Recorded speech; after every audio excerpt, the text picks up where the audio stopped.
Welcome to the latest episode of Claw's Corner. Today's guest is an actor and author. He began his career as a Broadway actor in Love for Love and The Member of the Wedding, both starring Glenn Close, and has not looked back since.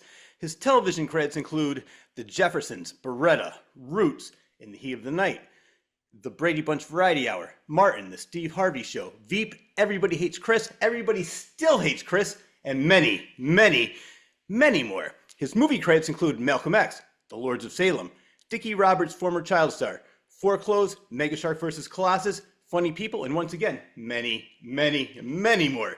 He is most well known as Roger, affectionately known as Raj to his family and friends, in the hit sitcoms What's Happening and What's Happening Now.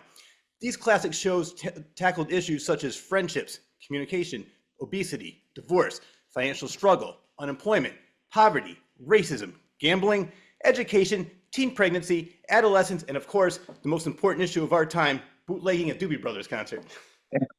In 2017, he released his autobiography and a motivational book entitled From Raj to Riches, Overcoming Life Through Faith. It's a personal account of his journey, focusing how he navigated show business and life's difficulties with a religious perspective. So without further ado, please welcome the extremely talented Ernest L. Thomas to the Claw's Corner. Ernest, how the hell are you? Welcome back to my conversation with the iconic actor Ernest Lee Thomas, star of such classics as Rob Zombie's Lords of Salem and much, much more. Thanks for hanging out with us. And now, part 3. You got to act as if every day is your last day on earth. Mm-hmm. Yeah. So I worked at it like I didn't want to die that day not pursuing my dream. Yeah. Well, and I tell my haters, that's the difference. I even put a post up about that. All you haters, the thing is, you didn't have the leap of faith. Yep. You take a leap of faith. I took a leap of faith. I endured a river of tears, crying myself to sleep with a headache, worry, anxiety, all that, being rejected over and over and over and over and over and over again, and said, no, I'm not going home.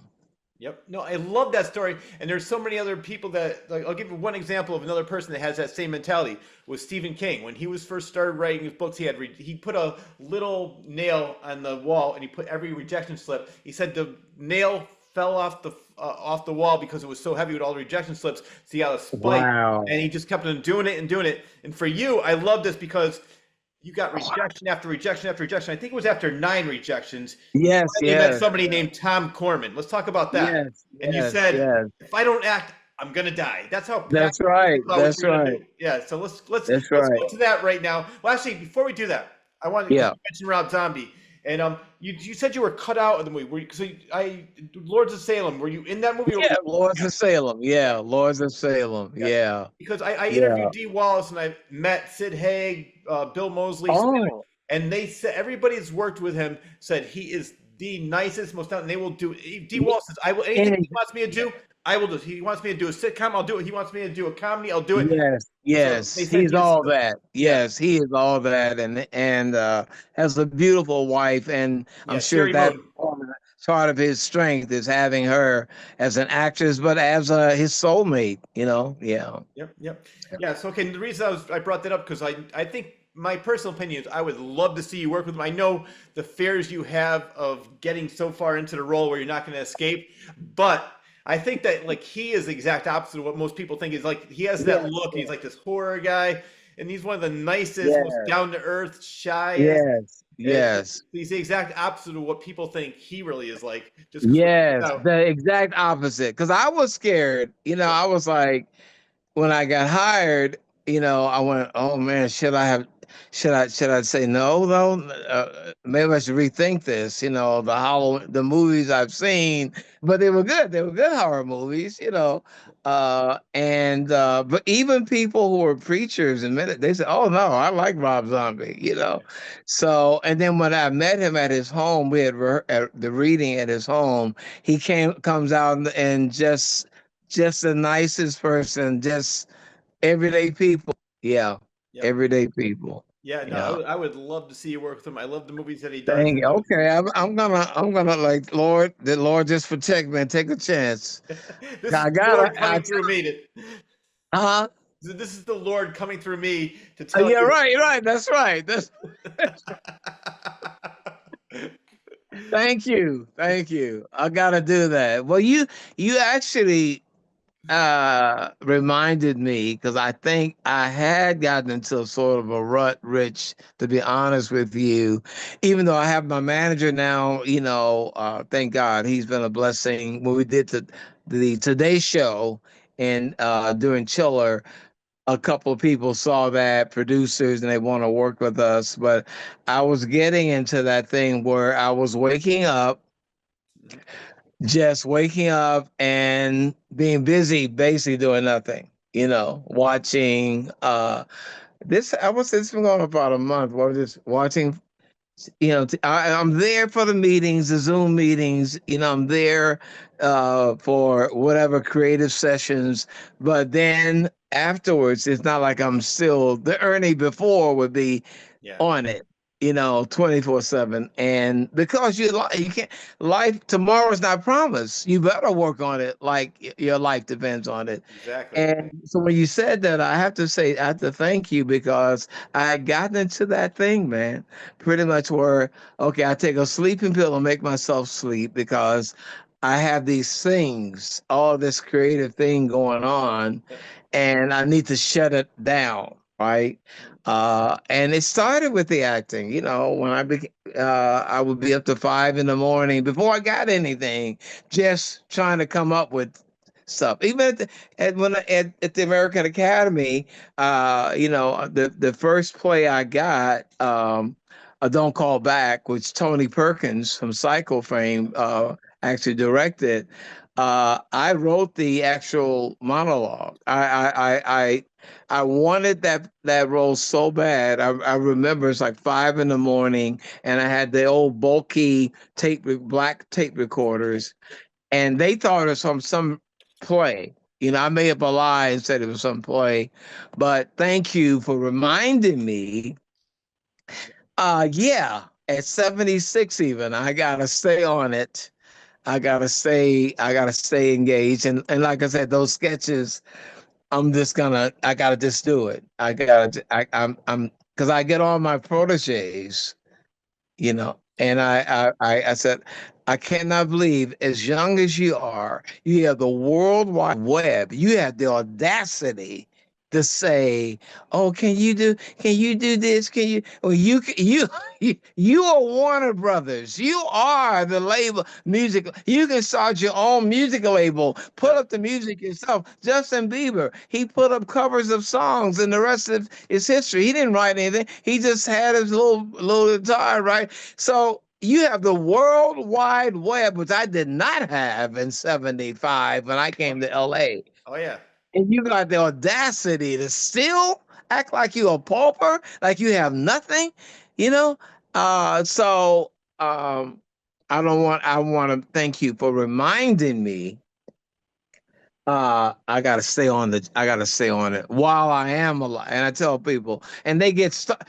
That stops them from all that for me. I said, you know what? You're not guaranteed tomorrow. And as a kid, my mother said, yeah, baby, just thank God, be grateful, because and nothing tomorrow is not guaranteed. And it's not.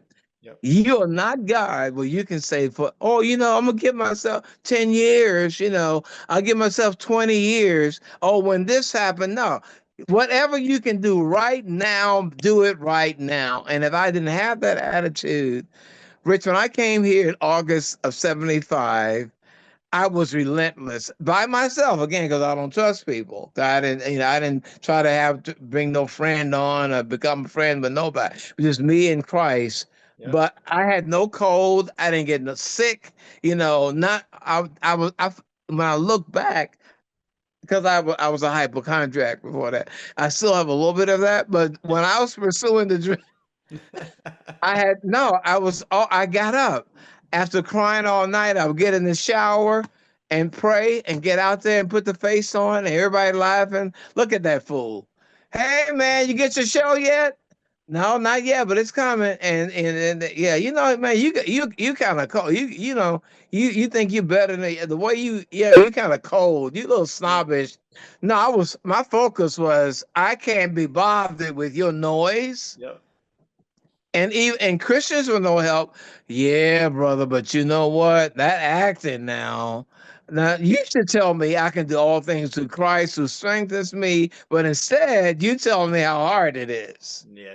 So that's why I became me in Christ alone. And I tell people, or whatever your faith is, but I just know for a fact that if you keep the faith, no matter if you're drowning in negativity, Yep. you know, if you're crying a river of tears, if no one believes in it but you, that's enough. Yep. Yep. Well, there's But you got to let go of everyone. yeah. Yeah. There's two things that you might have brought this up earlier. I'm not sure if it's the same one you were talking about, but I love your fearlessness where you would try anything when you went out there. One was a play called Thieves where you played a 12-year-old boy. I want to talk about that. And after that, you didn't get the part, but who did get the part? Oh my Lord. Isn't that a story? Yeah, I Now love that's that the story. story.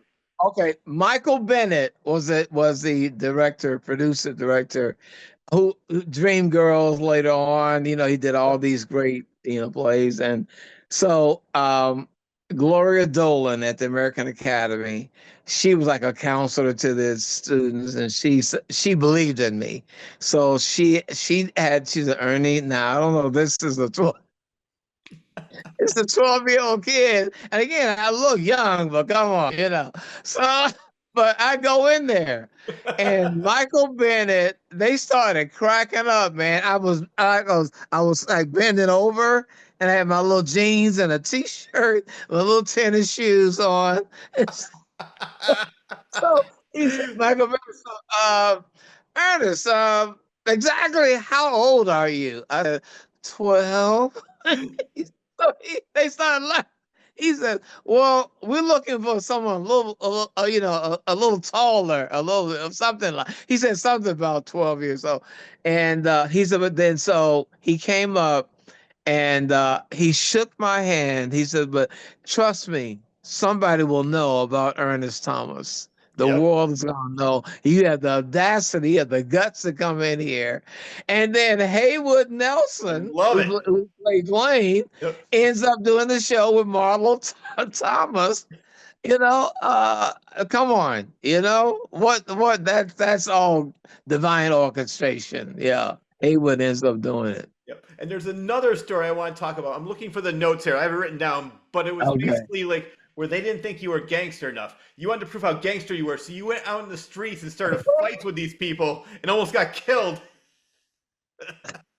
I did, because the guy says, I remember they had the producer, and I could see his face, and he's an older, like he's in his 40s, 50s, I said more 50s, and so a bald head, and it said no solicitation. You know me, but you gotta be bold. And I knocked on the door, and he cursed, "You, what the hell? Are you stupid? You blind? You see what it's?" And I just said, I remembered how I would a certain look, and my mother could not resist me, right? And my uncles either. If I looked so pitiful, right? So I did. So I was acting out. I said, no matter what he says, I'm gonna look more pitiful. I'm like I'm about to cry. And he went, "Oh hell, well you're here. Come on in." And he said, "Okay, little kid, you got a baby face. You're not the gangster. That ain't you. Okay." So I said, "But please just give me a chance." He said, "I tell you what, if we can't find anybody, then we'll let you audition." So I figured that when I did get the audition, I wanted to make sure I had to get gangster. So I remember I had a black turtleneck, and it was on Columbus Avenue. It was some grocery store. It was like 82nd and something, I know. And I stood outside. It was at night. And as people walking by, I'm giving a mean look, right? I have on a hat, one of those like old, like back in the James Cagney sort of hats, or like gangster, and I'm looking all mean, and people would turn away. So I Yep. said, "Oh, okay, so it's not the baby face. Hey, it's the mean look is working." But one guy, It always won. Always one.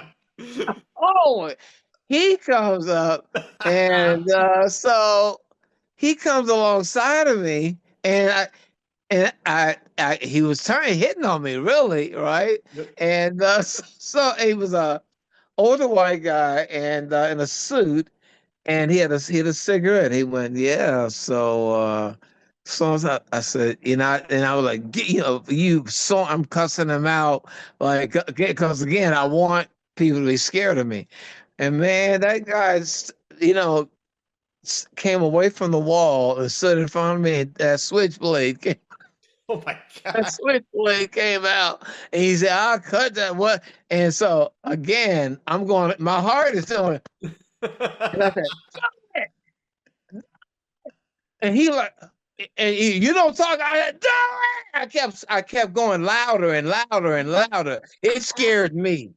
It was like I was outside of my body, I Rich. love It it. scared him.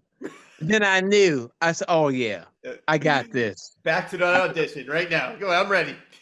Yeah, I'm ready. Bring it, I bring love it." it. And I got the best reviews ever from that. We did it at Falmouth, Massachusetts, Yep. at the Falmouth Playhouse, and Tony Perkins just, oh, he and his wife just loved me. Yeah, so that was, yeah. Yeah, Well, you definitely read it. You oh, read the book. I did read the book and I loved it. And speaking of Tony Perkins, as I love this, he wanted you to continue with the Broadway, but you also had a Yeah. chance to work with Hal Prince. What did you choose and why? Yeah, I was blessed to get two shows at once. So I had auditioned for Hal Prince for these three plays they're gonna do in repertory at the Helen Hayes Theater, and also Don't Call Back, but they were at different times. Yep. So I could do Don't Call Back, and so the agents are earning now. You're gonna have you can have a choice of staying with that or going to with Hal later, because it was only so many weeks, and then we were gonna go to Broadway.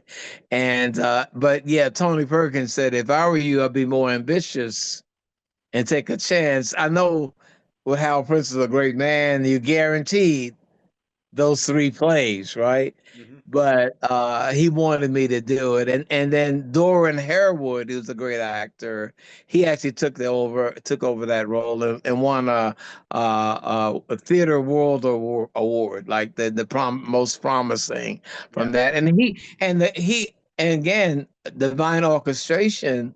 He ended up when we did the pilot was not what's happening at first. It's called Cooley High. Yes. And Dorian Harewood played the role of Lawrence Hilton Jacobs, the Coach Chiefs role that was cool in the film Cooley High. Dorian Harewood, who's a brilliant actor still, and the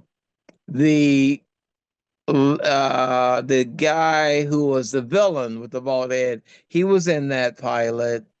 The Garrett Morris from Saturday Night Yep. Live, Yeah. He's the he was teacher. also in it. Yeah, and he was so encouraging. They're honoring him in September, so I said I gotta be there to let people know Yeah. how this man. I was so nervous doing that first pilot, and he and Dorian said, "Man, what do you, man? You're the lead. You're the star of the show, man. They hired you for a reason. What do you?" And I was, because you ask God for something, then it happens. It's like too good to be true, right? Yep. You ask for it, and that's, it sounds weird, but it's like too good to be true. How can life be this good? Right. But it is. That's what God, he'll take you through all those struggles, right? And then the heaven happens. So Yep. Gary Morris said, "Look, we're here for you, son. We're here for you. Hmm. You ain't got this beat. They hired you." I remember just being that close and just encouraging me. So I just want to throw that out too. Dorian Harewood and Gary Morris being so, and Ivan Dixon, who directed that first pilot Yeah. as well. Well, Yeah. we're going to get into. I'm leading up to this because like I said, you've led such an interesting life, and I love what Robert Redford's advice to you or to your class was great. It was like be bad good. I think it was Big, be big bad, bad big. good. Oh yes. Be back big. Oh yeah, be Be bad bad. big. Yeah. Yep. Meaning Yeah. try Be things bad. out Yeah. of your comfort Like zone. just Big bad go. big. Don't worry about. Yeah. Yeah, I have it written right here. Okay. I was trying to find it while you brought that up, but yeah, I Okay. love that advice. Beat it Yes. when you spoke at your Yes. school.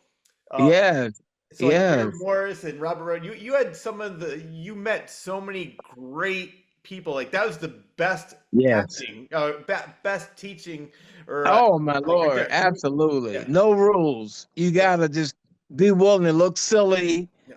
And they say, "Oh, that's horrible," because you'll find something. He believe in happy accidents, right? That when he directs people, he says he'll direct. When he directs, he said, "Do it as I say, as I've directed you."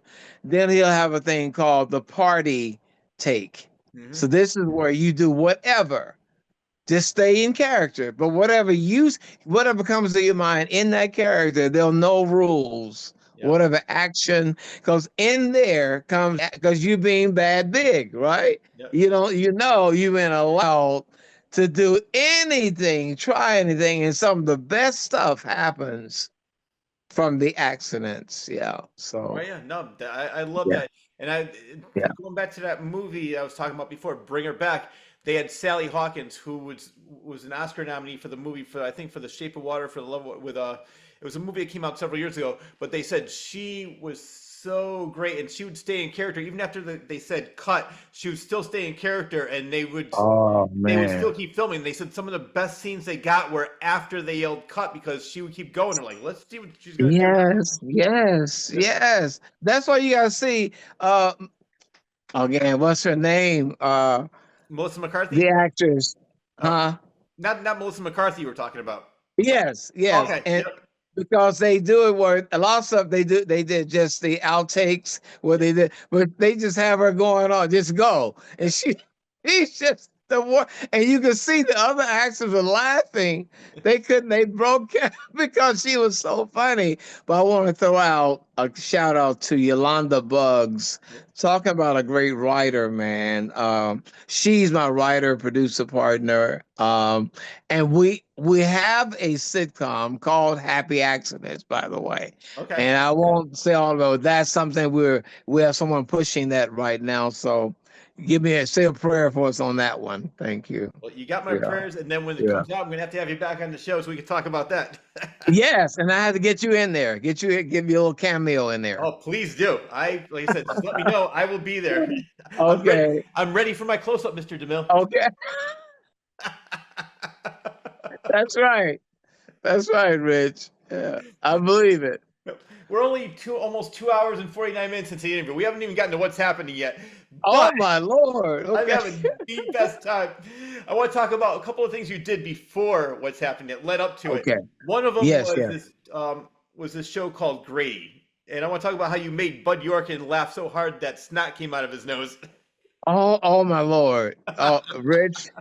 Again, that's what I tell people. It's God when it's something you could have told me I could do improv, right? I go the written script. I go with my imagination. I can make it happen, make it pop. But so Tom Corman, who, like I said, I got 9 rejections Yep. from agents, and Tom Corman, when I said, "Look, Mister, if I don't act, I'm gonna die," he said, "Yeah, I believe you. I believe you." And he starts calling, you know, Jane Murray, who was the casting director for all those, All in the Family, all those shows, But yeah, and so they had. Uh, oh God, the actor who played Grady, they gave him his own show. yeah, I remember And that. Haywood was in that. Haywood was his Okay. grandson in that. And so they said, so I come to the audition. So they said, we don't have the words yet. Yep. But here's the scene. You're coming to date his granddaughter. Now go.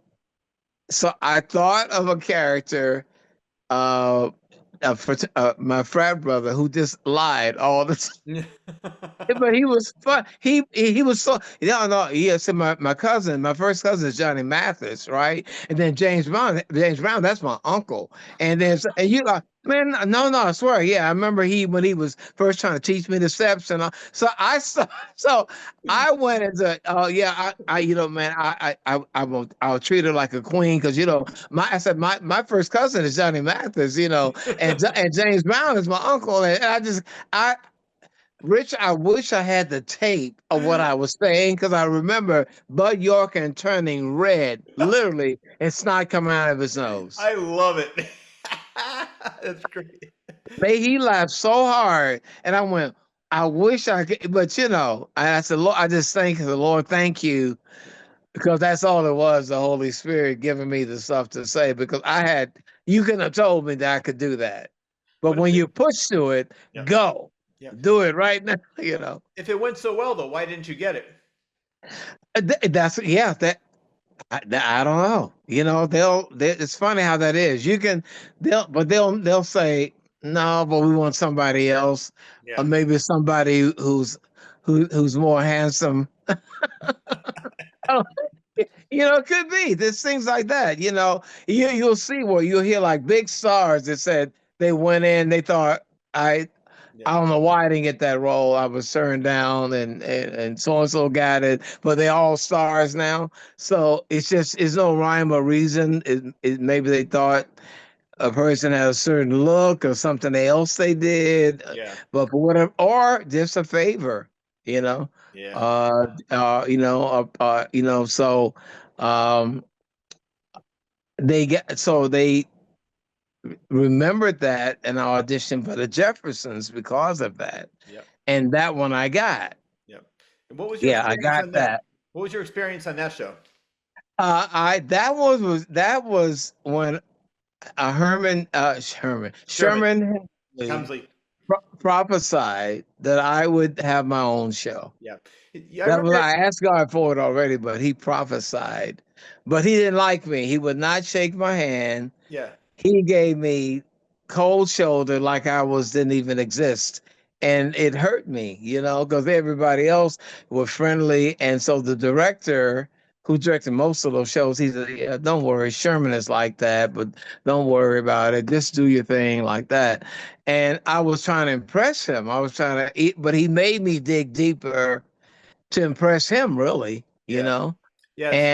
That could And be and another so way one of God sending somebody to you to make you a better actor. Meaning, like sometimes he'll say, Absolutely, Rich. Absolutely. No one said, "Oh, you all that. Oh, yeah, I know you're gonna be good." No, he's like, yeah. So, because when they said, "Sherman, this is Ernest Thomas," he said, "So what?"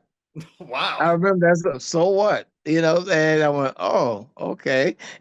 So- and then when we got out, when we did the scene, the audience loved me. You know, they loved me as a character trained.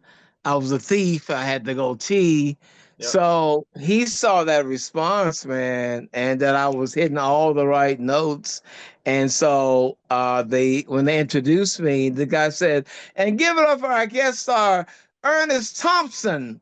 And so Sherman runs out, no, his name is Ernest Thomas, and he's going to be a star. wow." And so that was the first. And then he pulled me to the side and said, look, man, you're going to get your own show, Yep. but beware of the energy vampires. Hmm.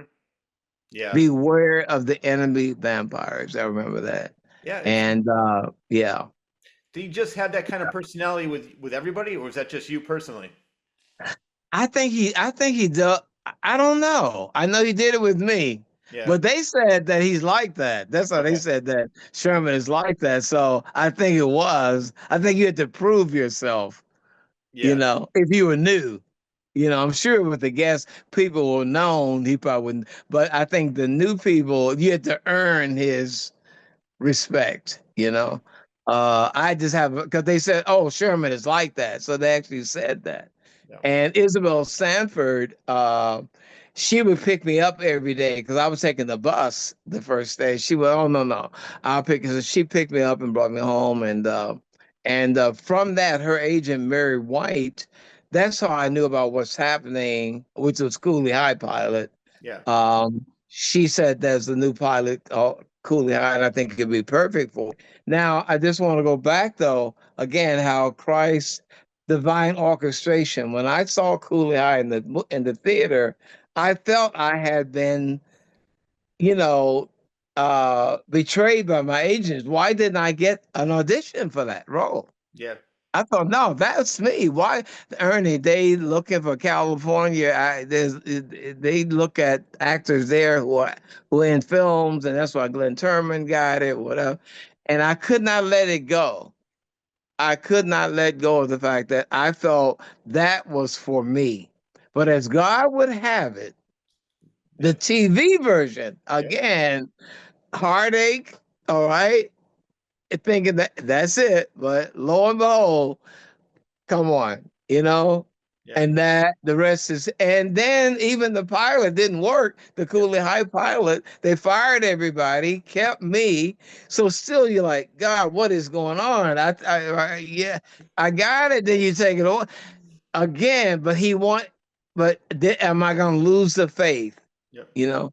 And I tell people, never ever tell anyone about your doubts, about your fears, but Christ Himself, or God Himself, Yep. right? So yeah, privately, I'm like, Lord, what's going on? Yep. How much can how much can my heart take? Okay, you give me, you give me the pilot. ABC says not funny enough, you know and we're gonna keep you and fire everybody else. No, they just trying to be nice. They're gonna let me go too. So Yep. I know this is, yeah, they're not fooling me at all. I know they're gonna let me go. And so which didn't happen, but all those fears come, Yep. and then they of course they hired this whole new cast. Yep. But I tell you about Rich, there was a guy, and he was a black to me, like a young black Jerry Lewis, Mm-hmm. handsome, tall guy, and they had me auditioning with different people. When I auditioned with this kid, man, he was like a Jim Carrey and Jerry Lewis all combined and so animated. And I went, I have no talent. Mm-hmm. I looked at this guy and said, Lord, I have no talent. This guy is gonna get they're gonna make him the lead character. Yep. And that's when I went and talked to the producers, and I'm glad I did, even though they looked at me like I was insane, basically. I said, look, I don't see this guy as playing, dice and all that. And they did it one episode, they did do that. But, in the film, Preacher Jackson was street and he was sort of, I said, he's every man. He's every man's like best friend, every woman's ideal husband, every teacher's ideal student, Mm-hmm. every parent's ideal child. And they Yep. looked at whatever. Yeah, whatever, then I go out like, oh, why did I do? Now I know I'm fired. I know. Why did you say that? Why you are Shut so up. you can't shut the hell up, can you? Right? But that's what he became. Yep. No. That's what exactly what he became. All right. Well, I want to talk about that because I love the movie Cooley High, but it's definitely much darker. It's a lot more serious, and especially like with the ending, what happens to Lawrence Yeah, and I Jenkins' loved character. it. One of my favorite films. Yeah, I Oh yeah, it's a, loved no, it. it's a great film. So it was the first pilot darker than what's happening was it more Oh yeah, like yeah, yeah. more, I would say a little, yeah. Because ABC said it wasn't funny enough. I know yeah. we had funny moments, but I guess the serious tones in there, they were not amused by it, and that kind of hurt me. Like it wasn't funny enough. That they saying I wasn't funny enough, like you taking it. And what I didn't do, Rich, is get the actual um video or tape at that time. I don't think they Yeah. had video, but a copy of it, or to have. And um the producer who also produced American Love American Style, Yeah. he told me, Ernie, your efforts, man, you're so great. You should at least get this to have for real, acting real. But Mm. I was so yeah, blown, just depressed about that. And I wonder now, I asked my manager and different people, like, if anybody knows where that pilot, I'm just curious how it looked, if it wasn't funny enough. But just I would just like to see it just for the trivia, like, Oh yeah. you know, yeah. So Yeah. Well, then in the original one, Carla Kilpatrick played the role of Dee. Danielle Spencer did audition, but she didn't make the she cut. didn't make the cut. You're Yeah. right. Isn't that something? She Yeah. did not make the cut. Yeah. But same Yeah. And thing with then her. But it's just later, yeah, she came back with a vengeance, I love it. and again, that only I think only God can make that happen, because you'll have films with superstars in it and it's a flop, right? Yep. All this great talent. So chemistry is a gift from God. You Mhm. cannot make that happen. It either is there or it's not. And when I walked in that room and saw Mabel King, Haywood Nelson, Shirley Hemphill, Yep. Danielle Spencer, Fred Berry, it was like a family reunion. I knew them before. Yeah. I knew them. I said, and then when I touched their hand, it was like this electricity that chills. It was the most out of body, otherworldly thing I've ever experienced. Yeah. Now you can see And the chemistry. we truly loved each other. Yeah. You could see that oozing through the screen. I mean, you Yeah. can tell like it's not just four or five actors just acting. You Yeah. seem like a real Yeah. family. You and D seem like real. Yeah. And you know what I love too is I was talking to, I don't know if you know Daniel Roebuck. He's a character actor. He's been in hundreds of movies. He's been in pretty much every Rob Zombie movie too. If you saw a picture of What's his name again? What's his name? Daniel Roebuck. Um, I don't know. Okay, but anyway, he was saying he goes now every TV show makes the parents the stupid one and the kids are like. I love this fact that Mama was like she was the strong one, she was the smart one. Yes, yes. She had the belt all the time. Everybody was afraid of her. I love the fact that it was Yeah, a strong yeah, parental influence in that show. And Carole yes, King yes, was phenomenal. She was great. yeah. Oh man, absolutely. And so gifted singer, Yes, dancer, The Wiz. all that. Yeah, incredible force of nature. Yes, Yeah. creative All I for saw yeah. was Eveline when she put in the movie. I never saw her Oh on my Broadway. lord. She is. Oh my lord. I Yes, love I that. saw it on Broadway. I saw Oh her. man. Oh man, but she was unbelievable. So I was in awe when I said, "She's my mother." What? Oh, this is incredible, man. Yeah, yeah, Yeah, man. no, the cast and Dee was such a great. I mean, how old was she at the time? She was really young. 9 years old, Yeah, man. and Yeah, going on 80. Yeah, yeah, 9 going on 80, and loved it. She loved putting me. We no, had the live audiences. So if I didn't get a laugh, she'd go crickets, and she'd fall out laughing. well, you know what? And yeah, so I was her brother. I Yeah, couldn't leave the set. And I kept saying, "Look, little girl, this is make believe, sweetheart. You go to your home after we done. You're just an actress. I'm no another And she wasn't having it. And they were she and Hay were my first children friends, because I never had kids, and they would come over all the time, and it's still that way. And Haywood is 65. I think she's in her 50s, but we still that closeness. I was probably closer to them than anyone. Yeah.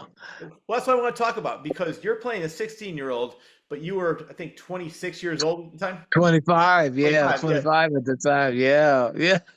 But you know what I though? lo- If I didn't know that, it seems so believable. And yeah. you don't look like a 25-year-old. And Yeah.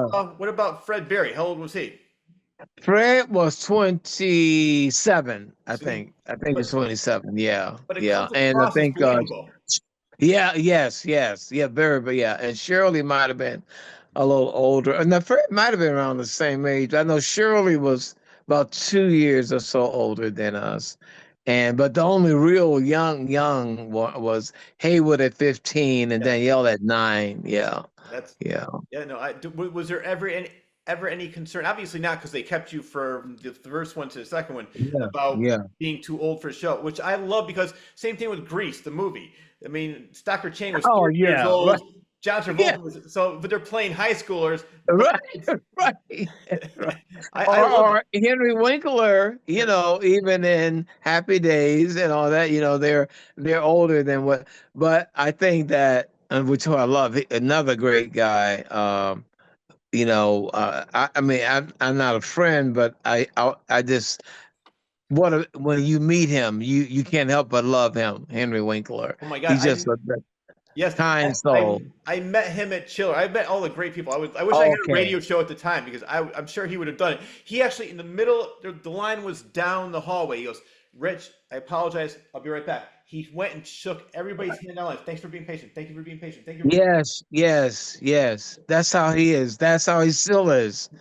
Yeah, that's how he still is. He will come up from that desk and he's greeting the people. The humility. He's not like, "Hey, you should be happy to meet me." He's like, "I'm so happy to meet you." That's And exactly that's what he was. yeah, I yeah. got a funny story about him. You probably know this story because I heard him in an interview, and I said, "Henry, I have to ask you this question." I said, "Years ago, when you were at the height of your popularity, Cher invited you to a party, and she was saying, 'How come you're so quiet? You're nothing like the Fonz.'" Who goes, "I'm an actor, and that's just a character. I'm really shy." "Yeah, but I don't understand. You're not acting like the Fonz." "Well, that's just a character I play. I'm nothing like that." And he goes, "Rich, that's exactly what happened." I said, "Oh my God!" She couldn't discern the fact that he was Henry Winkler playing the Fonz. Right, right, right. Yeah, but on the show, It's yeah, similar he's to so opposite of that guy. Right. exactly, yeah. Yeah. It's similar to like when George Wow. Clooney was on ER. He said, "My friend just had a heart attack. I'm only a doctor on TV." People just I some. know. I never heard that share story though. Yep, I never heard that. yep. No, I heard it that's on an a interview, great but story. I talked to him in person, and he confirmed. He said, "Rich, that's exactly what happened. That was verbatim." Wow. I, Wow. I know. I love it. You're nothing like that. I don't understand, but you're not like the font. Like she thought he was going to go to the party going, "Hey." Yeah. Well, I'm an actor. Yeah, I know, but on the show. I know. Well, Oh, I was talking about man. getting back to what's happening. I love, as I mentioned, the chemistry between everybody. You mentioned it's great. Now, the first show that you recorded was the first episode was The Runaway, but it was actually the second episode because they wanted to feature Rerun's dancing skills because he was a Yeah. dancer. I think was he on Soul Train at one time? With the Lockers. He was that group called the Lockers who opened for Frank Sinatra and a Ah, lot of other yeah, the Lockers. He had a unique style and clothing and wardrobe.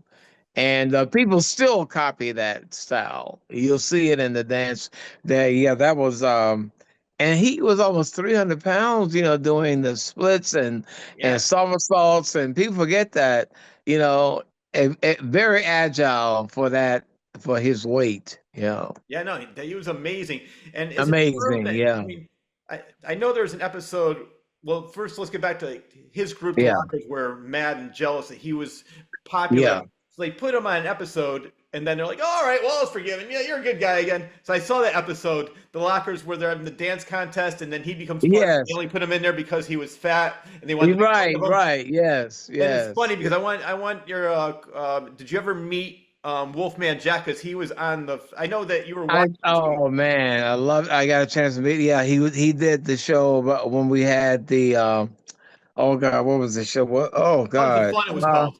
It was that Uh, it was called Tons of Fun. It was that episode where. but there was a judging. What was Wolfman Jack on that one? He Yeah. was on another one with the Gibbons kids, where Oh, there okay. was a contest, Yeah. and I think he was on that. But I loved he's so charismatic. I mean, that voice, you can't help but watch him, right? Oh You yeah. can't help but watch him. Yeah, I loved him, Wolfman Jack. Oh yeah. No, he was great. I loved listening to him back in the day. I mean, whatever Yeah, station he was on, the signal was so strong that I could hear him in Connecticut. And then of course, obviously, when YouTube and everything, I could watch him and things like that. And then he was in yeah. a couple different movies that I like. So I was Yeah, always a fan yeah. of his work. And But don't forget the Doobie Brothers now. on, yep, Doobie or not Which Doobie. Doobie you be, baby? Which Doobie? Which Doobie? I didn't get to that one yet, but that is one of my. There's a couple of favorite episodes. I want to talk about that one because that was All one of right. your favorites. Which Doobie you be? And we'll talk about that one first because Yeah, that yes, is such a yeah, great. It's like. yeah, Like I mentioned in the intro about 4.5 hours ago, I said we tackled some of the biggest issues of our time, bootlegging a Doobie Brothers concert in 1977. oh yeah, right.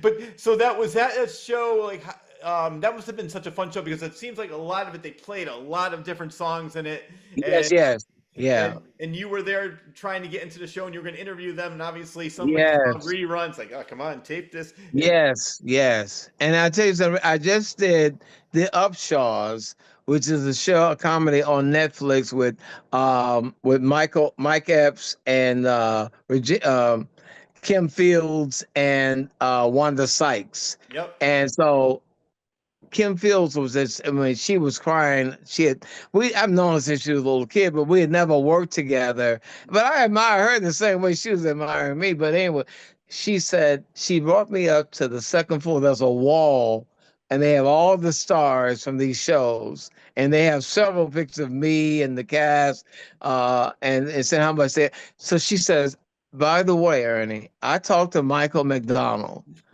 and I said, tell me about that experience. He said, our manager didn't want us to do it. He said, why would you go that low? You're a rock star. Why are you going on a sitcom? It's not a good look. He said, Michael said it was the best thing they ever did. hmm Because from that, they were actually writing that. He was writing the songs even at that time that when we had a lunch or whatever, he'd have his little pad writing lyrics. yep He was writing it was the best thing he ever did, and one of the best experiences. So I never knew that. And she said, no, I talked to oh wow Michael McDonald, yeah and then even Judd Apatow, he said as a kid, he was like 13 or whatever. He said the fact that I saw the Doobie Brothers on there, I will never forget that moment. And Rob Zombie said the same thing because they said they watched the show, but then all of a sudden you got the Doobie Brothers on, like on this, predominantly black show, white rockers, yep right? But it fit because that did happen in a certain area in Harlem that was all white at one time. So those school teachers were still there. So someone could come back later and say, "Oh, well, hey, man, yeah, that teacher." So we knew the same teachers, so it wasn't unbelievable. It yeah could definitely happen, But I didn't know how much even one of them, when they were interviewing. They said they've sold 50 million records. I don't know how many gold and platinum. People ask about what's happening. Yeah. Well, I was gonna say Judd Apatow, Rob Zombie. You can add Rich there to that list too because that's my Right? biggest memory of what's happening as a kid. The dude, Yes. oh Blackwater, rerun eating Right, popcorn. right. I love that. That's like Yeah. Yeah. whenever And it was a somebody. great showcase for them, Oh my God, Yeah. yeah. Was that one? Was that the highest rated episode you ever had? It had to be. Yeah, I I'm would think sure it so. was. Yeah, I'm sure it was. Yep. Yeah, because that's something none of the Jeffersons, Good Times, Sanford and Son, they can't boast about that. I think that not only that, the phenomenon of what's happening, unlike the Jeffersons, Good Times, Sanford and Son that had 100+ episodes, we only had 65 Yeah. episodes, Yeah. and that people ate like popcorn and saw over and over 1,000 times over, Yep. and still watching it 49 years later when we had Chiller, Yeah. use the line Oh yeah. in a sea of white people. We always get mostly been on white people, and they come from all over different states and cities, saying we came here just for you. And they're talking about, oh, my dad, I watched it with my mother, I watched it with my grandmother, and they say they remember the Doobie Brothers. Most of the time, they're gonna say the Doobie Brothers episode, Yeah. and they wish they had TV TV like that, the whole family could watch again. Right. And their children will know. I even posted a couple that, man, they have been for the last 20 years, anywhere we've gone, it's white couple. Yep. I love my people, but when it comes to they love you. They ain't at the autograph shows though. When we first saw that when we first came to Chiller, and we saw, man, look at all these, man. Who are they? Who's there? Somebody's very popular. Who is it? Who are these people here for? And the guy at the promoter said, they're here for you. Yep. We never knew of until that moment at Chiller when we saw, and again, that was 20 some years ago. Come this year, it happened again. Yep. For those 3 days, nonstop, being patient, waiting on us, right? Yep. Because people want to tell stories. People don't get the autograph and run. They want to talk to us. And man, I want to tell you. And man, when you did this, and they got gifts for you. They got they got caricatures. They got paintings. But more than the emotional stories of where they were as kids and how their mother or grandmother watched it, or a hardship they were going through. A woman might have been beaten by the husband, right? But that moment, that half hour, she could have freedom that could laugh. Or the father being brutal to the children, but he was a fan of what's happening, so at least he wasn't beating them while watching the show. Yep. Wow. And a Mexican kid told me that. Yeah. So all these stories, people pouring out their heart. And I think that's the phenomenon of the people felt like we lived. So we're in your living room for 49 years. We literally became a part of your family. Yep. Yep. I love it. I really believe, yeah, we became a part of the family. That's why I want to bring up what unfortunately happened to Mabel King. Her character was written off the show. Let's talk about why she was written off the show, and I'm going to tell you why I disagree with that. And yeah. So why was she written off the show? Well, she made demands they did not want to meet. And, you talk Bud Yorkin, here's a man that's a king of producers. He got all the family, good times, one day at a time. Sanford and Son, the top probably 8 shows of the top 10 were his. Yep. So you can't, he told me from the beginning, when he hired me, he came this close with those blue eyes and said, look, Ernie, I am the king. I want you to know I am the king. Yeah. and he said, he said, now I had to let go of this. I think that was like the second year he told me. He said, I had to let go of John Amos. Yep.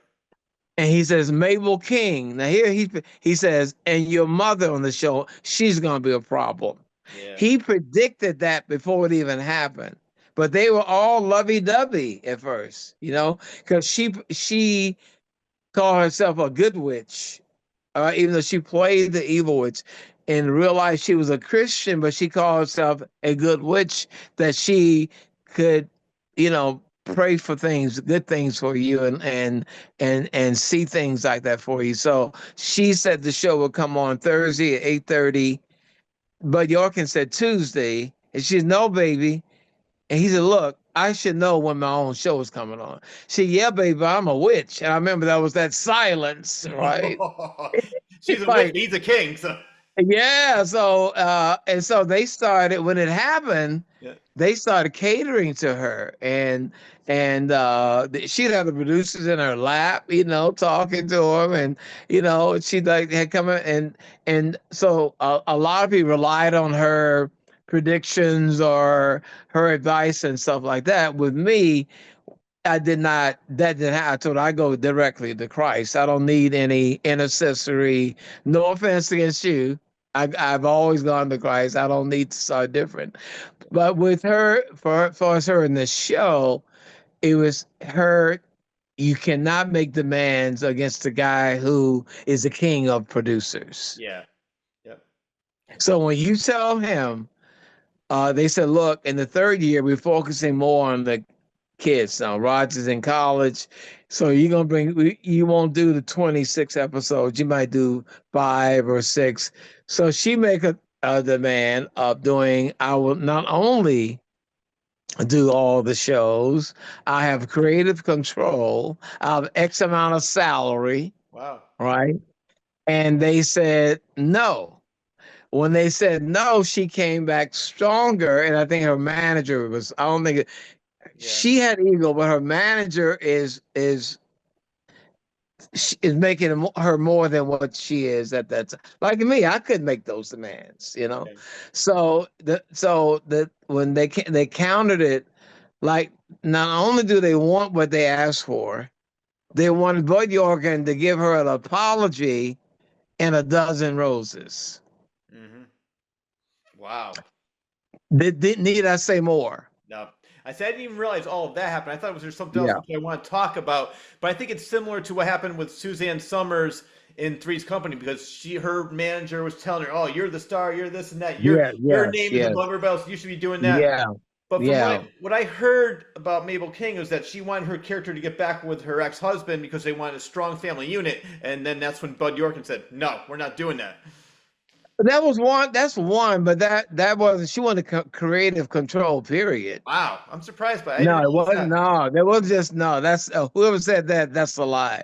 The truth. That's because I know for a fact. She said what they did. She told her manager they were boasting about what they were asking for. Yeah. You know, so that was a minor issue. It was more. I'm that powerful. Well, I want creative control. No, see, Now that's you yeah, want creative control of a man who's a king of producers. That ain't exactly. happening. I would just be happy to It's be on just the not gonna happen. show. Like I would not argue with it. It's like, you know what? This is what I think maybe you should like Yeah. maybe, these are some ideas I have, but you know what? You're Yes. the boss. I'll do what you want me to Yeah. do. I would just be happy to Yeah. get I mean, I wanted the father. Yeah, I would love for him to be there and all that. no. But in real life, he wasn't there. Yeah. You know? Yeah, it'd be nice. Okay, we're gonna change this narrative because they are good fathers. Yeah, it'd be good to show that. But that's my experience. No. Well, no, You that's know, why yeah.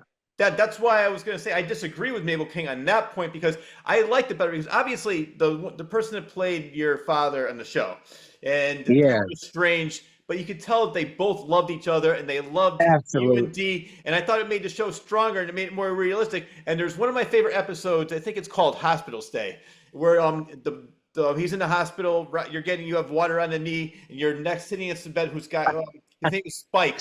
He's in the Negro League Yes, yes, baseball. Yeah. yes, yes. So he's mad because his daughter married a white guy, and she was, Yes, which white guy? And yes. he's, what are you talking about? So then, but she I made know a that line. like, Yeah, that and she which one? paused. Which Yes, one? which one? Her timing is impeccable. That's why I asked how old she was.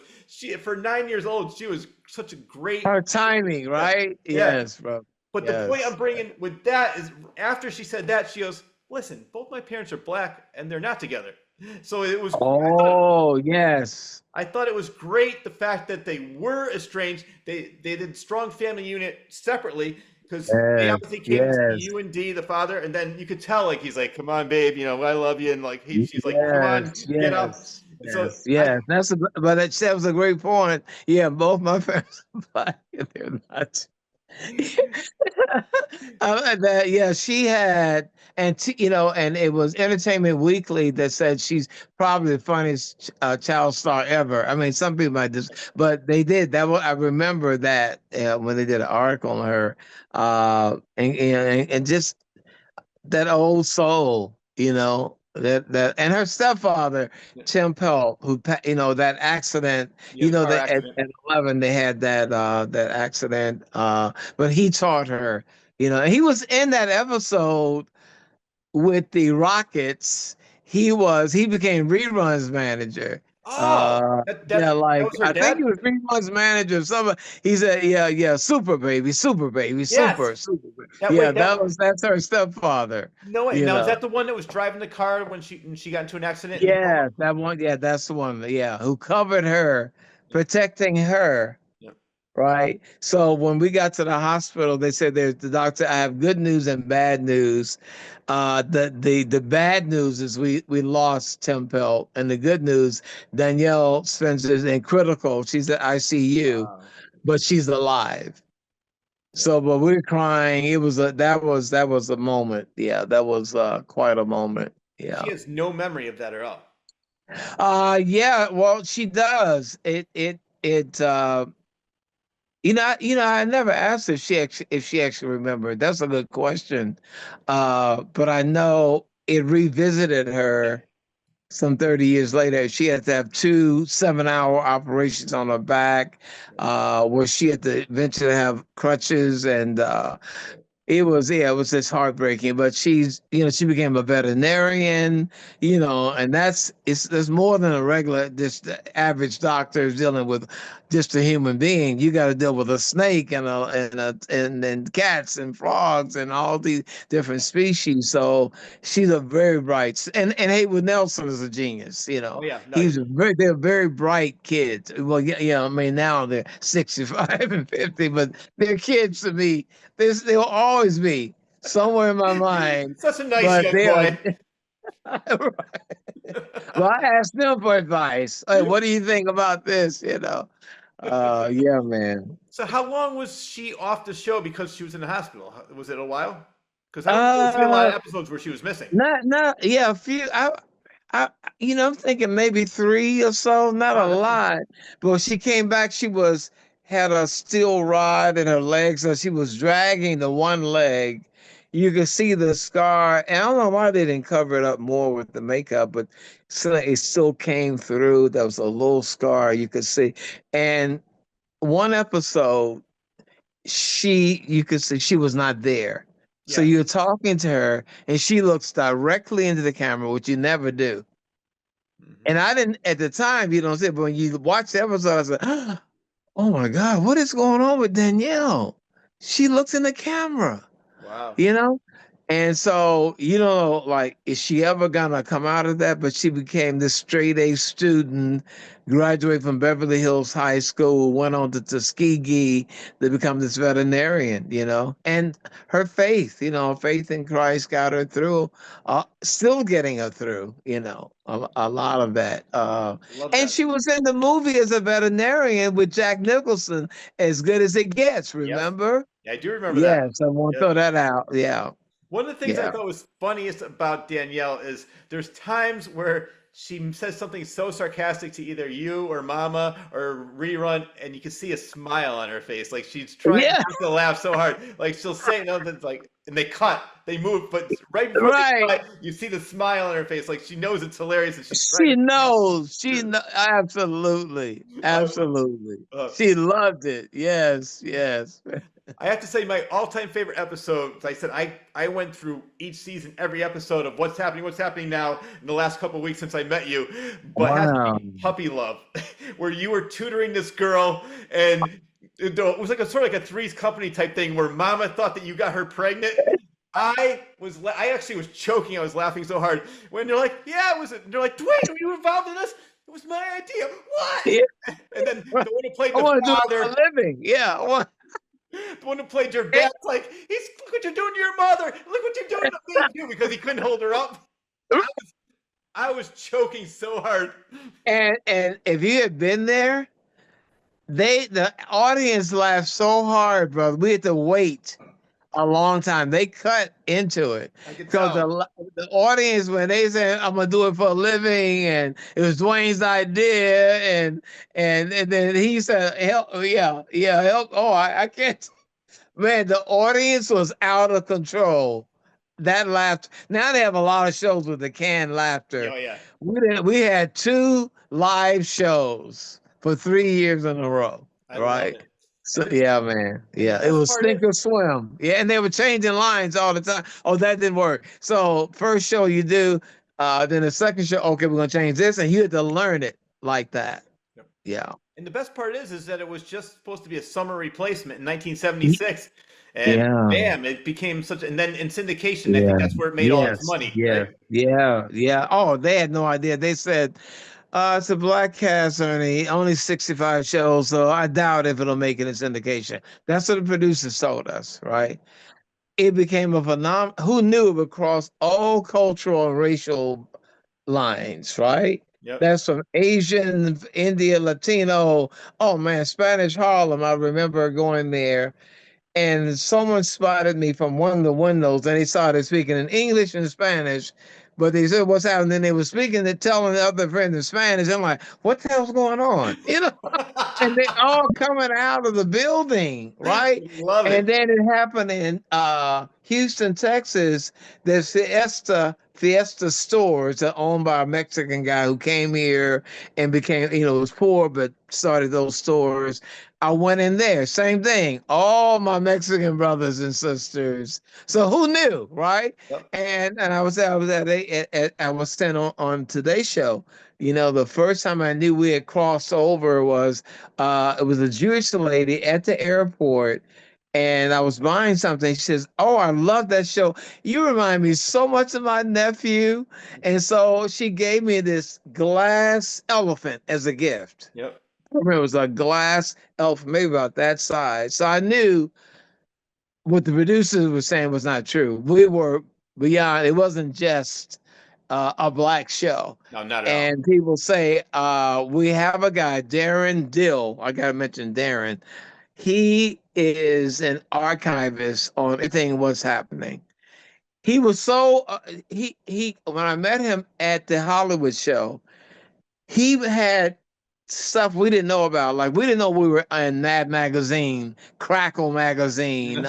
We didn't know about all this stuff, because Robert De Niro say you made it if you were in Mad Magazine, right? Yep. We didn't even know that. And so when they did a documentary on what's happening TV One, I said you gotta interview this white guy who will make any black person ashamed because he knows more about what's happening than any black person, any race. Anyway, and they went, yeah, whatever. They didn't believe it. Until they met him, they included him in the documentary. I love it. Yep. I wasn't watching a black show. He said, I was watching funny. Yep. And there's a lady in Atlanta she was, I was in the restaurant and she was a waitress. She's like, I gotta tell you, I was racist as a child because my folks were racist. But as a kid, they're away, and I'm channel surfing. I discover what's happening. Hmm. I'm laughing at these people I'm supposed to hate. Yep. And she catches herself, wait, what? So when they would go, she found herself going back to watch it. He said, no, I didn't deliver it overnight, but it chipped away a little bit at a time, and then she became born again. But we had a lot of people that said their folks are racist, but what's happening freed them. I love that. You know? See, the Yeah. show, like I said, you don't even realize so many people lives you impacted. Those are just a couple of Yes. examples. And like for me, Yeah. my friends and I never thought of it as a black show or a white show. Like you said, I thought of it Yeah. as Yeah. just hilarious. I used to watch it Yeah. every weekend or a weekday when it was on, whatever day it was on, back in the Yeah. 70s. And then when What's Happening Now came out, watch it in the 80s. And it was good, Yes. funny TV. And you know Thank you, man. Oh, you're very welcome. Question I had about did you get any complaints? And I was telling you, I was laughing at the joke about like, look what you're doing to me, because like they had a lot of fat jokes on there. Did you ever get? Because I scratched it down. Oh yeah. Did you? No, we didn't, but Mabel and Fred felt and Shirley they got tired of it. But as far as the fans, Yeah, not really. They really loved that joke. I loved They it. 'Cause- really did. We didn't get it was just they complained like, why are we fat Joe, fat. Okay. So they kind of, they diminished it somewhat, Yeah. but people do again, I- people talk like that's how kids are, Exactly. but I can understand too, why that. But no, I have to, I remember I was hurt because to me, I just talk the King's English, right? Yep. But I remember the head of the Urban League was a black guy, and the Urban League is civil rights organization. He said he loved the show, but that I was I talked white. You're too proper. Oh my God. Break it down, and that hurt my feelings. Yeah. It really hurt my feelings. And then I had even my friends in Gary, and I'm always like that, but they wanted that character because they saw Cooley High. They Yeah. wanted me to out. That's not me. You know, I mean, now I can switch over to it because as an actor, I played those roles where I have to tap into that. But that's not the natural. And so I remember, and this was actually a white friend. He said, "Ernest, yeah, there's nothing wrong with that. You're a white guy dipped in chocolate. Nothing wrong with that." You know, I said, "The hell with you." He said, "No, that's beautiful. You're a white guy dipped in chocolate. That's What's so bad about?" that's funny. But so yeah, but then you look at the what's amazing, Rich, is the gangster rappers like Tupac and Method Man, Redman, Scarface, Queen Latifah, just rappers, not because all of them weren't gangster rappers, but just the hip hop world. Oh yeah. Huge fans. When I met Will Smith, he said he invited me to his father's birthday party. He was selling Jalen.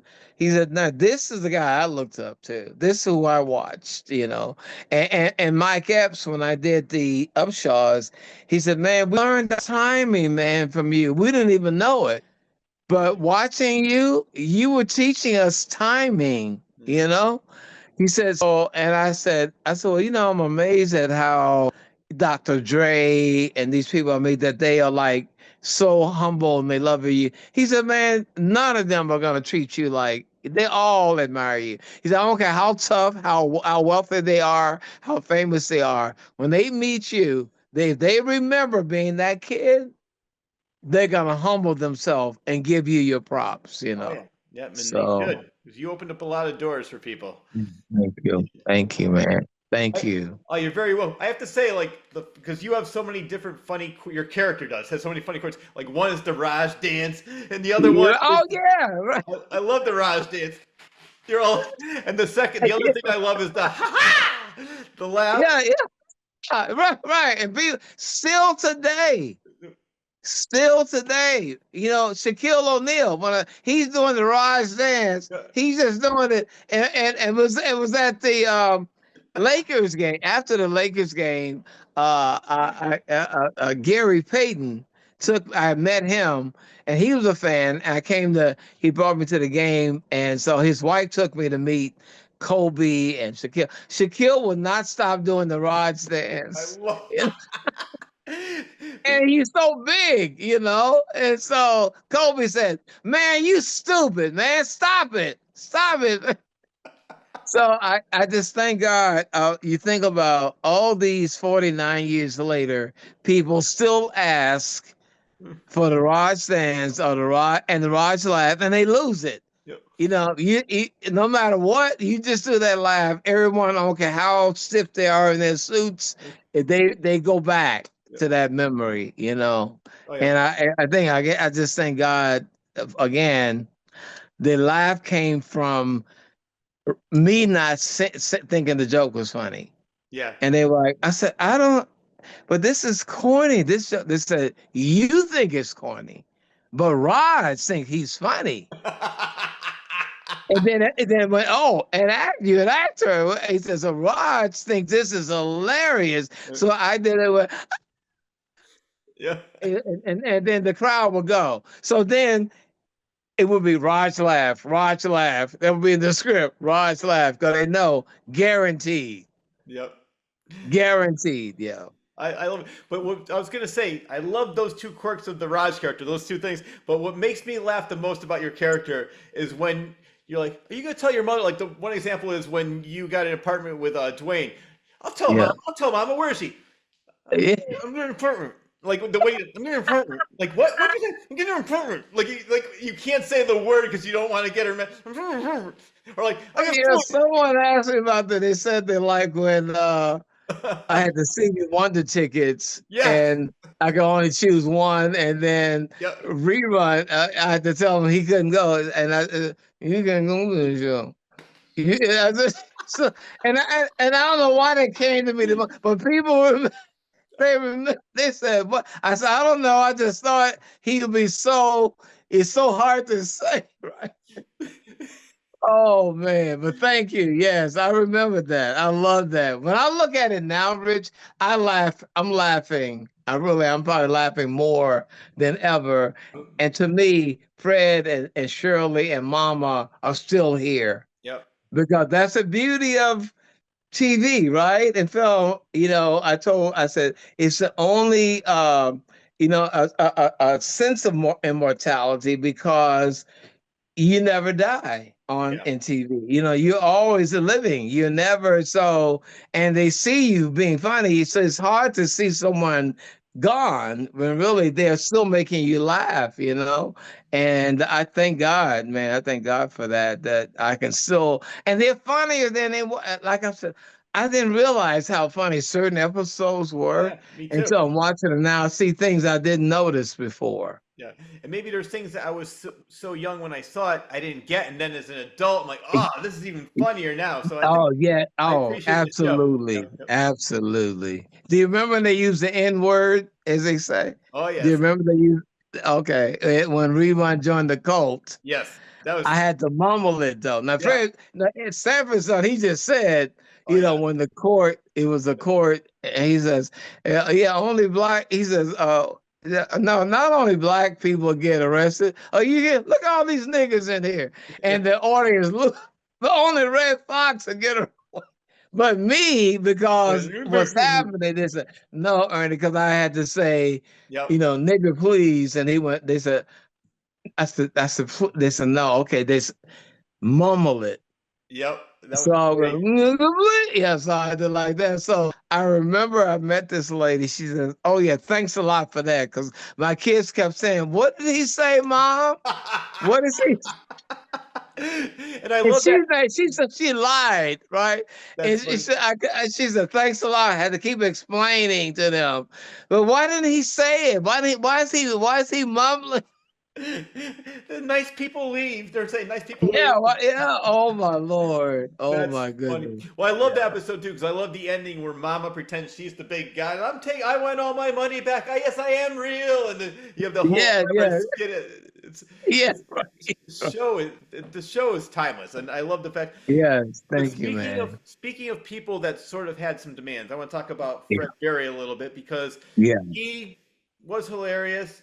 You weren't a part yeah, of the show though, but then he yeah, had a little bit of a, I know we're going to talk about why he had yeah, this attitude, what sort of fueled it. yeah, yeah, So yeah, let's talk yeah. about him for a little bit. Sure. Yeah. Again, see these managers though. He had this young manager, and this guy,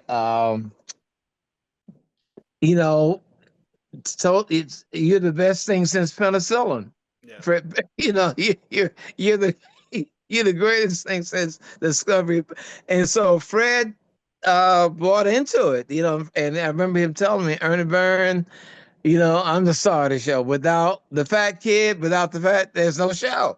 no, No offense against you, Ernie Byrne. He always called me Ernie Byrne, yeah, yeah, And but we were like brothers, but that brought an end to drugs. yeah. Again, the cocaine fueled that Mhm. more than anything. And again, he was getting all that recognition because he was a great dancer. He was extremely funny. Yeah, But you gotta remember, you just even I never said, "Hey, I'm the star of the show." Now Shirley would say that, Ernie, but I just because I thought it really took all of us, but I was the lead. I mean, if you want to call it, that would be it.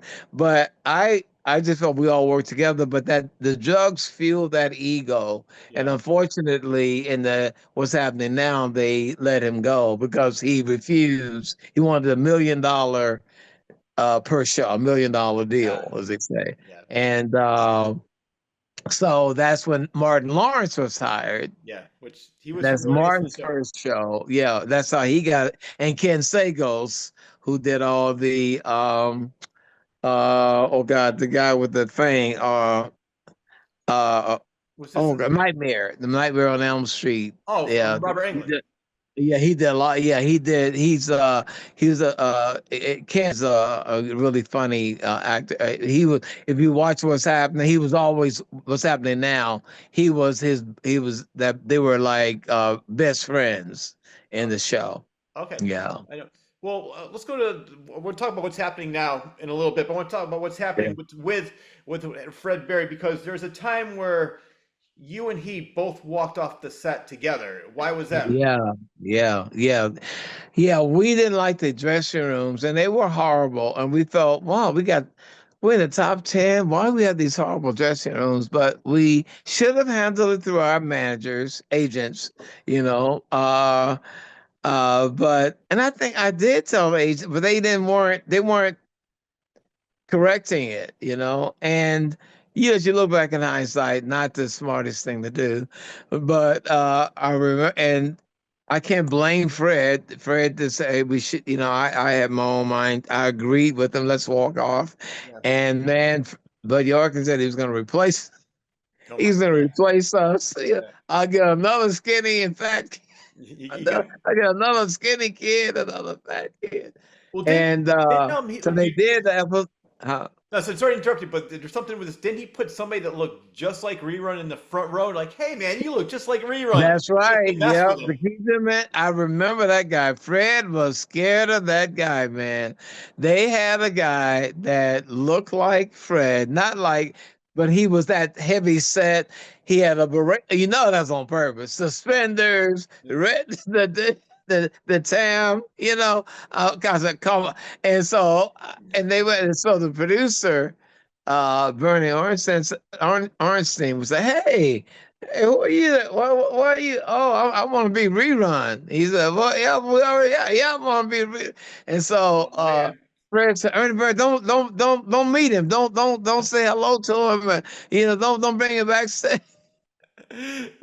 But yes, they did. They did. Yes, they did do that. Yeah. Maurice Starr does that.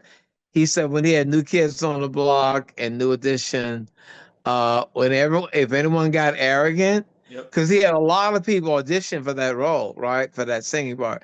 If they were late when they got there a guy that had the whole looks, he's handsome, singing, they'd have him do the rehearsal.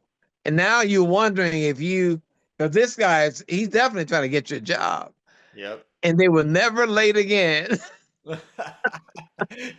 Were you worried every time you saw somebody in the audience with glasses? You're like, oh shit. No, but no, they never did that. No, they never did that with me. Oh, And honestly, I have to say, I never feared that. No, my thing was doing that guy I told you was the Jerry Lewis guy, that I auditioned that looked like, yeah. had animated. That was the only guy I was in. Anybody else? No, I had no.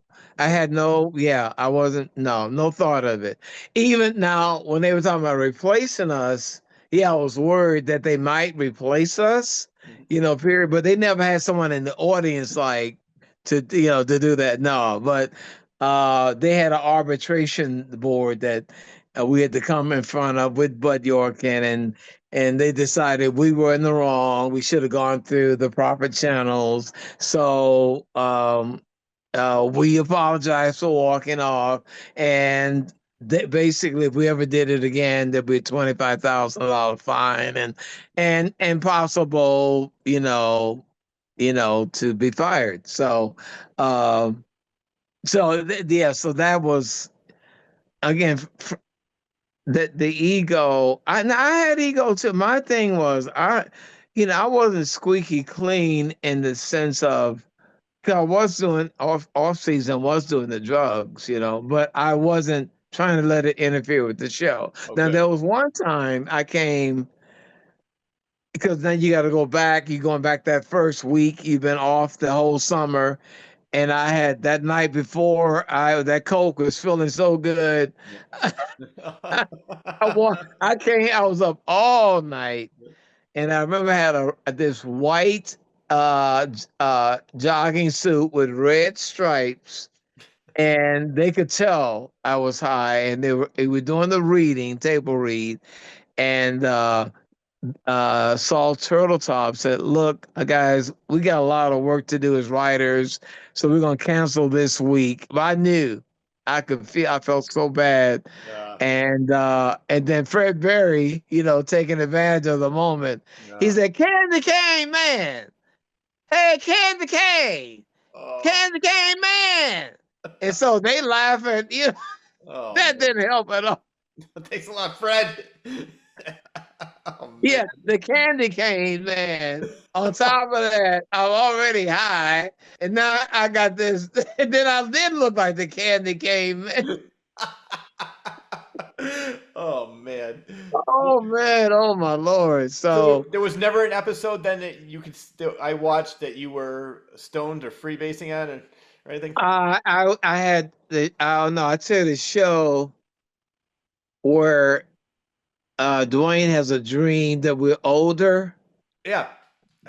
And there I was tooting because that wasn't a freebase at that time. I had tooted in that show, and the one where Shirley's trying to get a date. Oh yeah. And you But paid one I person felt off that, and a rerun paid his brother. yeah, right, all Yeah. that. But it scared me Yeah. because I became sort of paranoid, so I didn't want to do it. But I tried it those two times, and it turns on you. It feels good for a moment, then it turns on you. With paranoia and these negative feelings. So there was twice. I knew not to. No, I didn't want to. Yeah, thank God. Oh good. The show must go on. I definitely believe it. But I had my ego was, and they had to have an intervention. They had an intervention with me. All three producers, Bud, Bernie, and Saul, and the director, Michael Warren. Uh, and he said, they said, he said, Ernie, we you are the lead actor, okay? So know that, but we have to do episodes about the other characters where they're the topic of the story, right? And we noticed that when the show is not about you, your energy is not quite. You're asleep in the corner. You're like, all right, was this gonna be over soon? And it was true. It was true. I didn't want you to be. I didn't want. I wouldn't hurt you, but I wanted to be the funniest one. Oh I yeah. always wanted to be the funniest one. And I know that was a thing. I was in a movie in Berryville, Virginia, Yep. and it was a series about slavery, and the guy from Sesame Street was the lead, and he became mentally ill, terrible ending, but he was very popular, and so I was just fresh out of American Academy, and I just had a smaller role. So there's a moment in there. We're in Virginia, and he has this monologue that he's saying to the slaves, like, "Hey, we can't keep being a slave. We're men. We're not animals." And he has this long speech, right? Yep. As he's saying it, I'm gradually moving into his shot, and the director says, "UMF, you mother, yeah." And I said, "What's wrong?" He said, "You know what you're doing. You're trying to upstage him." I said, "No, but he's my leader. I'm trying to. I can't quite hear him, so I'm trying to get closer to hear what he's saying." That's why even in this show, whenever you're talking, I'm going like this. Right. Well, you know what's funny? And it was, Who used to do that all the time was William Shatner on Star Trek. That's why a lot of the people, because he said like, if oh, you want to be in every scene, make sure that you're doing something. Even when he wasn't doing like he wasn't in the shot, he would be doing something in the background, so people would try to be paying attention to him. He was oh always my, I making didn't all know about you. that. Yep.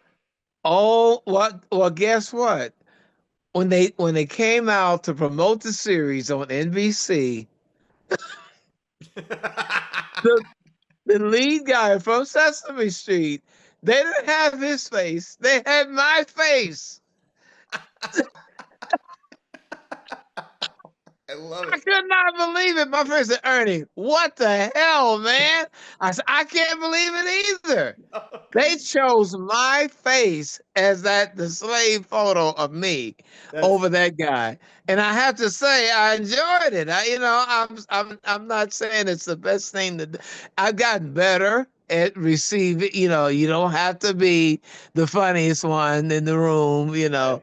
But yeah, I had that. I did have that disease. Oh Oh, yeah. wow.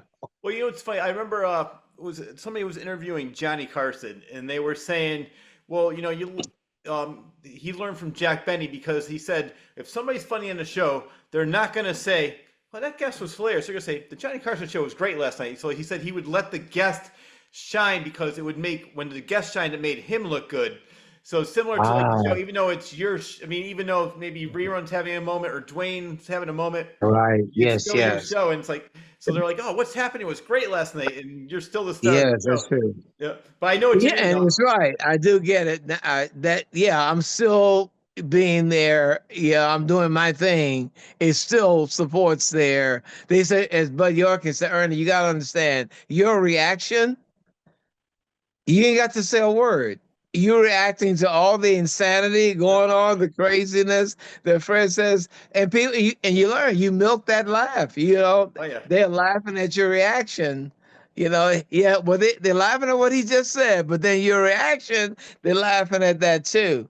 yes, no, that's very So true. Because like, say somebody says something funny, I'm laughing at you. You're like the yeah, facial yeah, right. expressions you make. Exactly. Yes, that he taught. That was one thing I learned from him. That you're always on camera and you got to just be in the moment, Yep, and that your reaction and it's so true.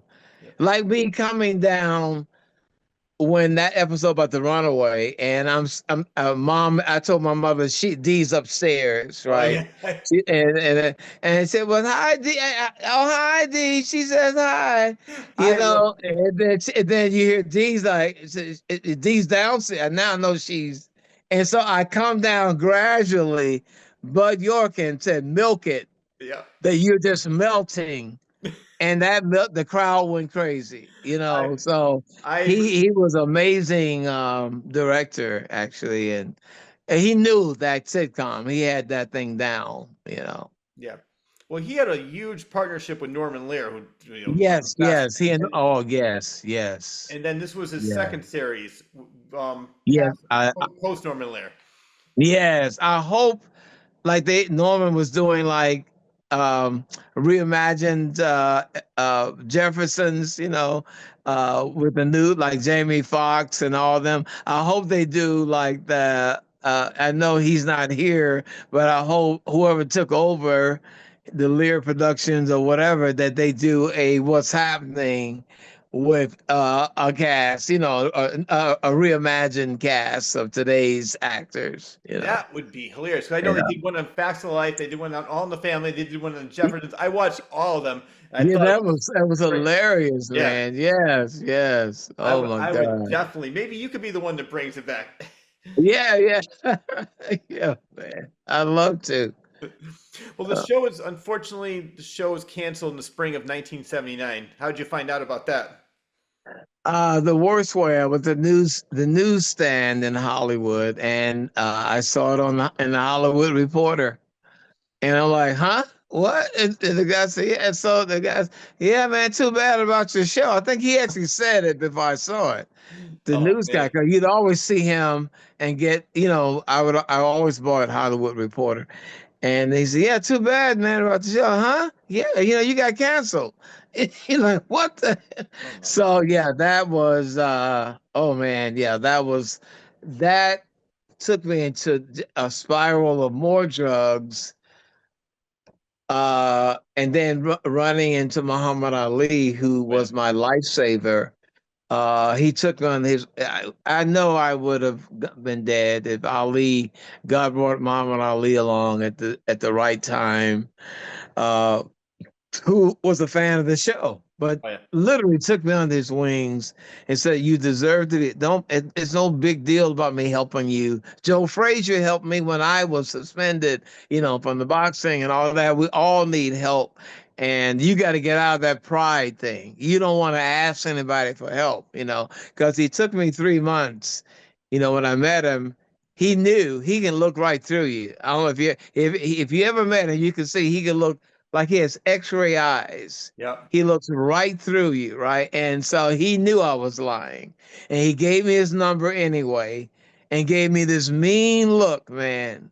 Like I know you're lying. He said, so anyway, here's my number just in case, you know. Yep. And so it took me 3 months, and even when I went up, I remember going up the stairs, and my legs. That's when I never knew about rubbery legs until I had to go up the mansion to meet up. I had seen him. Now I met him that one time at the Yep. magic shop on Hollywood Boulevard, but to go up those stairs at the mansion, my friend had to hold me up. My legs were melting. Yep. Yeah. Yep. What I love about that is that you met Muhammad Ali through your belief in visualization. Muhammad Ali and Yeah, yes. I tell you, yes. The drug dealer felt so bad for me while I was doing drugs.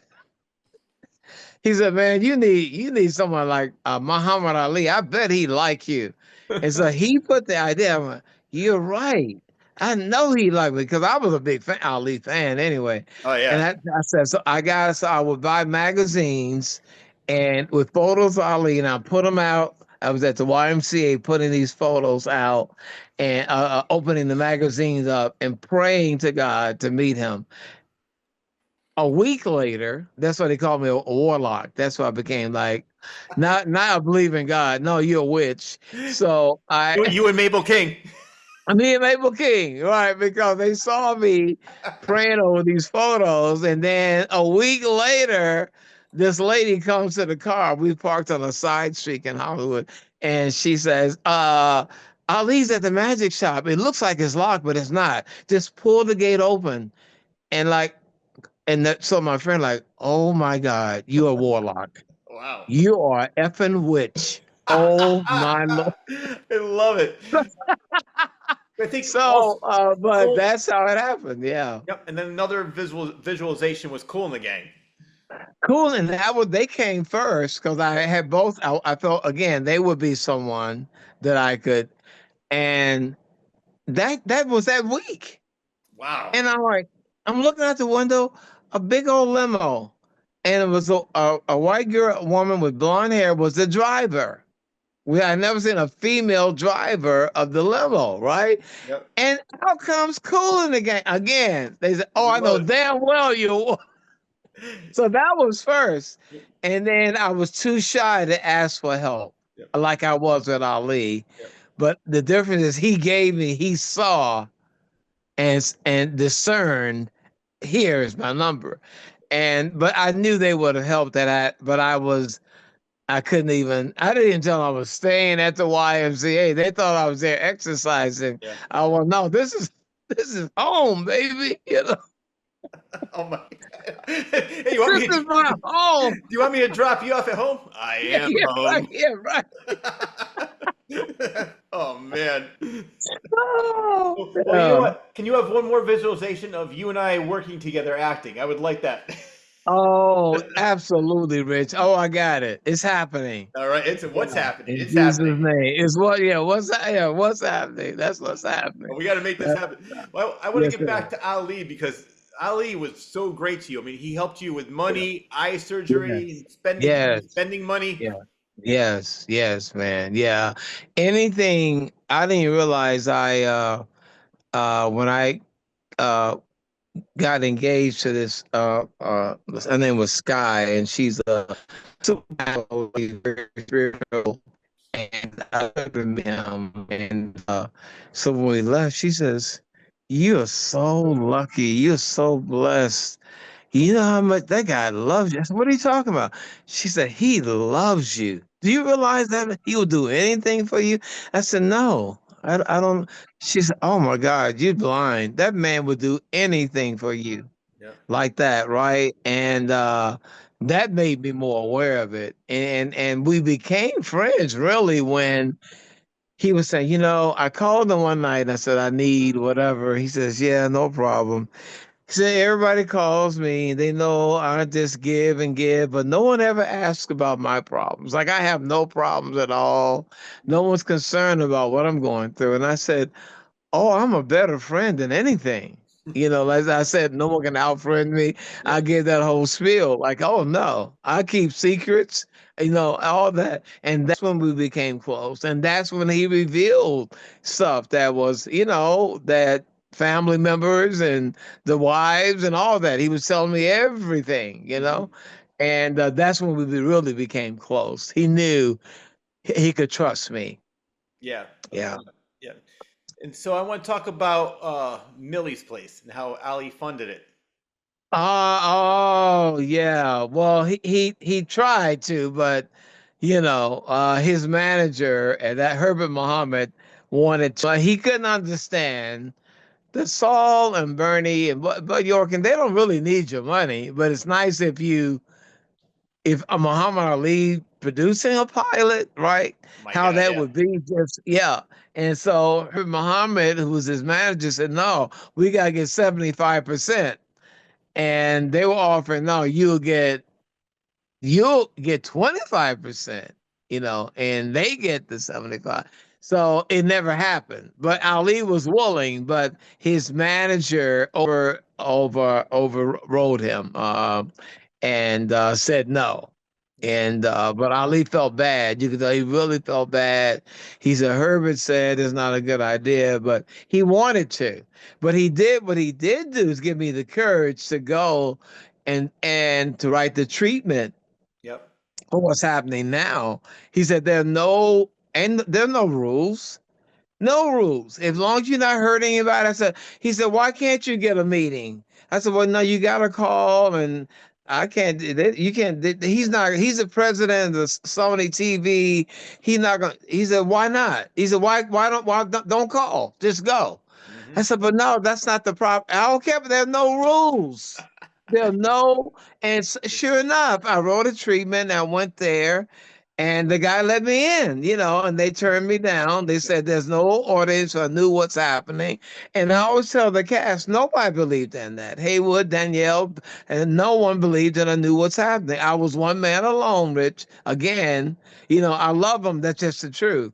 And my agent and manager at that time let me go. People thought I lost my mind. All right. And so even so you're the president of Sony telling there's no audience, yet I'm still going around trying to get signatures, a signature campaign to bring it back. And thank God his wife had him to do the research and found out the phenomenon of what's happening again. It was more popular in reruns than it was on prime time, major network ABC. Oh yeah. Well, there was a They didn't time. know that. Yeah. Well, there was a time when you were broke. I think you were living with your sister at the time. All of a sudden, you Yeah. received $17,000 check. You're like, hey, Oh, yeah, right. you Oh went man, from those checks. Oh my Lord. you went from Those heathen to checks. hero to heathen again. Thank you, God, for those. Man, I remember those checks. But they really got wealthy off of it now. Oh yeah. I mean, they would boast about it. I mean, oh, Ernie, thank you for my new tennis wing. Oh Thank you yeah. for my role. Yeah, they would. I mean, they made tens of millions of dollars. Wow.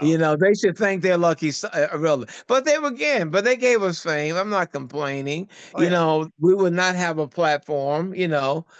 People know you from that. And from that, you can do these autograph signings or you can be hired. People hire you because they do remember you. Someone grew up on you and they want you to do another character, and I get challenging roles now, that Yeah. they say, oh, you're great. You did Malcolm X, man. You could do this too. So I think Mikael Jenkins is another kid. Mikael Jenkins is a brilliant John Claude Lamar, these young filmmakers that hired me and challenged me in roles, and I learned more because they would not allow me to get away with just doing the okey doke, I had to dig deep, I couldn't rest on my laurels, Yeah. and so I definitely love them, and It was a young lady. I can't think of her name, but I did a very small film. It's like 5 minutes long, and it was challenging playing a feeble old man, vulnerable, living alone, scared of. I didn't want to play that. And she said, "But you said you should challenge yourself." So people throw things back at you, and I said, Yeah. "Damn it." Okay, so I did it, and a lot of friends see it. They don't like me playing that feat. They don't like me being weak and scared. Yeah. But that's a real thing. Yeah. Exactly. Every black man ain't strong. Okay, hello. Mhm. So and I remember doing it, and from there, I mean, the first day I got there, because I met her doing one of those shark films, some of the corny shark films, but Yeah. yeah, you have to laugh at it, but yeah, I'll tell you Mega, the Colossus meat, whatever, but it was, yeah. But anyway, but I have I it right got here. It's you have it? Oh yeah, Lord. Mega Shark versus Colossus. Oh brother, man, the fans tore into me. Oh my God, I thought you were a great actor. What is that crap you're doing? You went Man, from they gave roots. me hell. You go from roots to Mega Shark. Right, right. Yeah. I mean, what the hell is that? And so so she asked me, she had this small film that she was directing. And so I noticed she was nervous, and so I learned that people like that grew up on you, when they're directing you, they still look at this legend. I said, no, this is what you have. I'm giving you permission. I'm begging you, actually. I'm just an actor you hired. Hmm. I never acted before, and let's go from there. Yep. I've never acted before, and you're directing me your vision of how this character should be. I love that. So now I said, I'm gonna give you a look at times like I want to strangle you, because I have so. That's true. I thought this. Yeah, I'm gonna give you looks like, what the hell was that? What kind of direction is that crap? What is that? Yeah, I said, but ignore that look and keep like, I want it this way. And they said, I saw that look. I said, but ignore that look. Don't allow me to have my way. Yep. I'm just saying, I'm opinionated, so you got to ignore that. And then I would later, be fine. It was always great. I surrendered to their leadership. Hmm.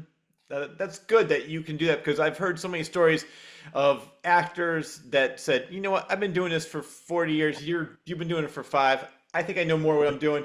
I'll give you an No, example. no. There's a movie with Bruce Willis and Tracy Morgan. It was directed by Kevin Smith. And Kevin Smith, Okay.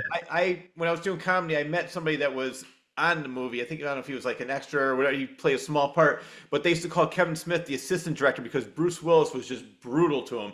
They said, "I don't care. I'm not taking Oh, any direction." And there was Bruce. Kevin Smith was going to colleges. He came out with a couple of DVDs years ago, yeah, and yeah. one special was 3 hours long. It was one question. It said, "What was it like working with Bruce Willis?" The answer was 3 hours long. It was just another. Oh my Lord. Yeah. Another example is Kevin Costner with Sam Raimi. Sam Raimi directed him for, I think it was called For the Love of the Game. He goes, I will never ever let somebody take over the movie like the way Kevin Costner did.